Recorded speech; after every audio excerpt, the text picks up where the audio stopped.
பிள்ளைங்களோட ஒரு evening time கொஞ்சமாச்சும் வெளியே போய் ரிலாக்ஸ் பண்ணாதான் அதுக்கப்புறம் வேலையை பார்க்குறதுக்கு எனக்கு நிம்மதியாக இருக்குது. ஏன்னா நாள் ஃபுல்லாக அவளோட சேட்டை என்னால் வீட்டுக்குள்ளேயே உட்காந்து பார்க்கவே முடியாது. தன்விக்கும் அந்த மாதிரி தான், கொஞ்சம் நேரம் வெளியே போனால் தான் கொஞ்சம் ஜாலியாக இருப்பாங்க.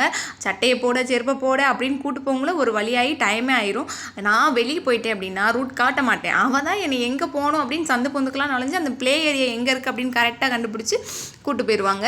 அதுக்குள்ளே போயிட்டு அப்படின்னா நான் ரிலாக்ஸாக உட்காந்துருப்பேன், விளையாடுவா அப்படிலாம் கிடையாது. எல்லா டாய்ஸுமே எல்லா விளையாட்டுமே ஒரு 5 மினிட்ஸ் தான். அதுக்கப்புறம் எப்படின்னு தெரியல, அந்த பிள்ளைங்களுக்கு போர் அடிச்சிருது. அந்த சீசாவில் உட்கார வச்சா லெஃப்ட் சைடு ரைட் சைடுன்னு 5 மினிட்ஸ், குதிரையில் வாத்தில் அப்படின்னு எங்கே உட்கார வச்சாலும் ஒரு 5 மினிட்ஸ் தான். கொஞ்சம் நேரம் இங்கே விளையாண்டாலும் இங்கேருந்து வெளியே வர்றதுக்கு அவங்களுக்கு மனசே வராது. நானும் வீட்டுக்குள்ளே வந்து கண்டதையும் கொட்டி போட்டு பிறக்கிட்டு இருக்கிறதுக்கு இங்கே கொஞ்சம் நேரம் விளையாண்டு போகலாமேன்னு விளையாடுவேன். இங்கே கொஞ்சம் நேரம் விளையாடுறதுக்கு முக்கியமான ரீசன் வந்து இந்த ஊஞ்சல் தான். அதை எவ்வளோ நேரம் விளையாண்டாலும் அவள் விளையாடுவா, நானும் ஆட்டிக்கிட்டே உட்காந்துருப்பேன். 3/4 மணி நேரத்துக்கிட்ட அங்கேயே வந்து டைம் ஸ்பெண்ட் பண்ணிவிட்டு அதுக்கப்புறம் கொஞ்சம் கடைக்கு போய் லெமன் வாங்க வேண்டியது இருந்துச்சு. நைட்டுக்கு லெமன் ரைஸும் அந்த கத்திரிக்காய் தொக்கும் வந்து பண்ணியிருந்தேன். எங்கள் வீட்டில் வந்து இன்றைக்கி வந்து ஒருத்தவங்க வந்து ட்ரெயின் ட்ராவல் வந்து பண்ணுறதுனால வந்து பார்சல் பண்ணி அனுப்புறதுக்காக வந்து லெமன் ரைஸ் கத்திரிக்காய் தொக்கு பண்ணியிருந்தேன். பார்சல் பண்ணிவிட்டு நைட்டு கொஞ்சம் ஜங்ஷனில் போய் அவங்கள விட்டுட்டு வரலாம் அப்படின்னு சொல்லிட்டு கிளம்பிட்டோம்.